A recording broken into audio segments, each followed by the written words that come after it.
বিসমিল্লাহির রহমানির রহিম। আসসালামু আলাইকুম সবাইকে। আশা করি যে যেখানে আছেন আল্লাহর অশেষ রহমতে সবাই ভালো আছেন। আর দোয়া করি আল্লাহর কাছে সবাই যাতে ভালো থাকেন, সহি সালামতে থাকেন এবং নিজের পরিবার সবাইকে নিয়ে ভালো থাকেন। আমার অনেক দিন পরে আজকে আরেকটি ব্লগ নিয়ে আপনাদের সামনে হাজির হলাম। অবশ্যই দেখতেছেন খুব তাড়াতাড়ি করতেছি। আসলে তাড়াতাড়ি না, আমার ক্যামেরাটা জানি কি হয়েছে আমি নিজেও জানি না। অনেক দ্রুত কাজটা মানে ভিডিওগুলা হয়ে গেল। ওই দিন গিয়েছিলাম একটা মার্কেটে, আমার হাজব্যান্ডের ছুটি ছিল, তার জন্য ছেলে মেয়ে নিয়ে গেলাম একটু। এই মার্কেটটা অনেক পুরাতন, কিন্তু আমার মাথায় ছিল না যে এটার মধ্যে যে ঘর সাজানোর সব কিছু পাওয়া যায়। কিচেন থেকে শুরু করে জামা কাপড়, জুতা, মানে এভরিথিং এই ছোট একটা মার্কেটের ভিতরে। তারপর অনেক দিন পরে মনে হচ্ছিল যে চলো যাই, বাসাটাকে একটু ডিফারেন্ট লুক দেওয়ার জন্য ইচ্ছা হচ্ছে, অনেক কিছু কেনার জন্য এই ফুলদানি এগুলাই আর কি। তার জন্য গেলাম।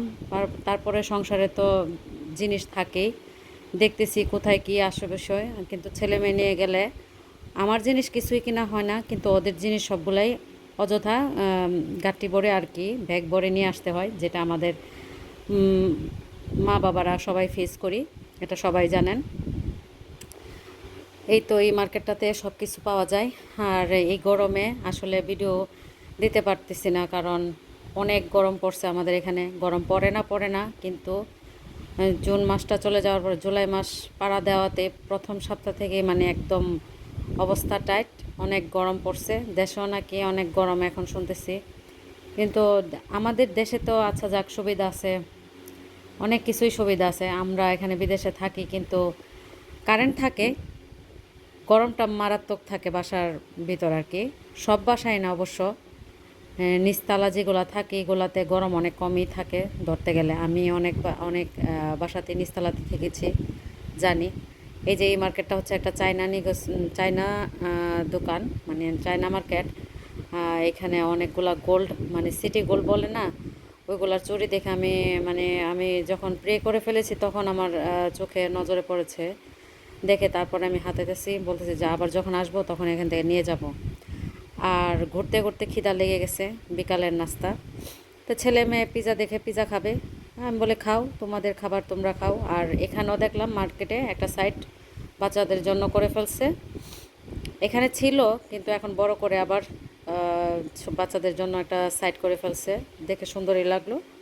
আমার ভিডিওটা যে যেখান থেকে দেখতেছেন কমেন্টসের মাধ্যমে বলবেন কে কোন জায়গা থেকে দেখতেছেন, আর ভিডিওগুলো ভালো লাগে কিনা, আর আমার কথাও আপনাদের কাছে ভালো লাগে কিনা। যদি কোনো ভুল করে থাকি ক্ষমার দৃষ্টিতে দেখবেন। আর অবশ্যই লিখবেন কমেন্টসে কে কোথা থেকে আমার ভিডিওগুলো দেখতেছেন। আরেকটা রিকোয়েস্ট করব, আমার ভিডিওটা বেশি বেশি করে শেয়ার করবেন, লাইক দিবেন, কমেন্টস করবেন। আমার কথার মধ্যে কিছু ত্রুটি থাকে, ক্ষমার দৃষ্টিতে দেখবেন। এই যে এটা হচ্ছে তেমর থেকে, মেয়ের জন্মদিন ছিল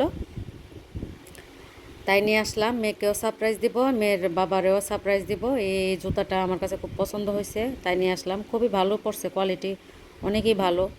ওইটা একটা ছোট নতুন ব্যাগ, এখনকার স্টাইলের মধ্যে আছে, তার জন্য মেয়ের জন্য নিয়ে আসছে। আর এটা হচ্ছে হেয়ার কি জানি করে ওরা, এখন নাম এগুলা মুখে আসে না, আপনারা অবশ্যই চিনবেন এগুলা।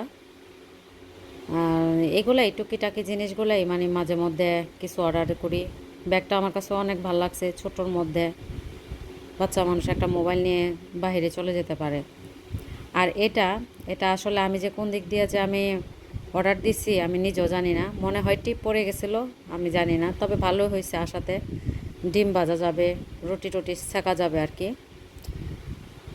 এই তো আমার শপিংগুলো আপনাদের সাথে দেখাচ্ছি।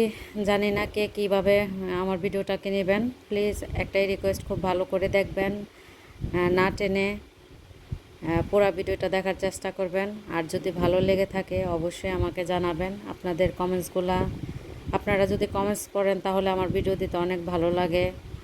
আর যদি দেখি এই ভিডিওর মধ্যে কোনো কমেন্টস থাকে না, আসলে অনেক খারাপ লাগে, কারণ আমি তো এই লাইনে প্রথম নতুন আসছি, এত কিছু জানি না। আস্তে আস্তে সব কিছু শিখতেছি, জানতেছি আর কি। তারপরের দিন ছিল আমার মেয়েটার জন্মদিন, সবাই আমার মেয়েটার জন্য দোয়া করবেন। আমার মেয়েটাকে যাতে আল্লাহ নেক হায়াত দান করে, সুস্থ সবল রাখে এবং মানুষের মতন মানুষ হতে পারে।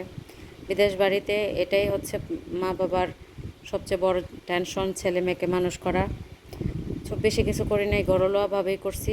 এটা হচ্ছে ওকে ওর নানু সবসময় আমার মা সবাইকে যার যে জন্মদিনই থাকুক না কেন, যে কোনো অনুষ্ঠান থাকুক, আমার আম্মা আমাদেরকে এই খদরটা দেয়। ওইখান থেকেই আমি এটা পাওয়া। এখন আমি আমার ছেলে মেয়েকে দেই, বা আমার হাজব্যান্ডের জন্মদিন থাকলে বা আমাদের অ্যানিভার্সারি থাকলে আমি এটা করি আর কি। আমার কাছে ভালো লাগে, আর ওরাও খুব পছন্দ করে, বলে যে নানুর হাতে, নানু যে এরকম করে তুমিও করো, এখন ভালো লাগে। আসলে বিদেশে বসে আমি আমার মাকে অনেক মিস করি, বাবাকেও মিস করি, ভাইটাকেও মিস করি, ভাইয়ের বউয়েরও মিস করি, সবাইকে, ছেলে মেয়ে সবাইকে মিস করি। এই তো গরুর গোস্ত করলাম, বেশি কিছু না, একদম সিম্পল একটা রাখছি। দুঃখের বিষয় কি, আমার মেয়েটাও বাসায় নাই ও স্কুলে আছে। ভালো থাকবেন, আল্লাহ হাফেজ।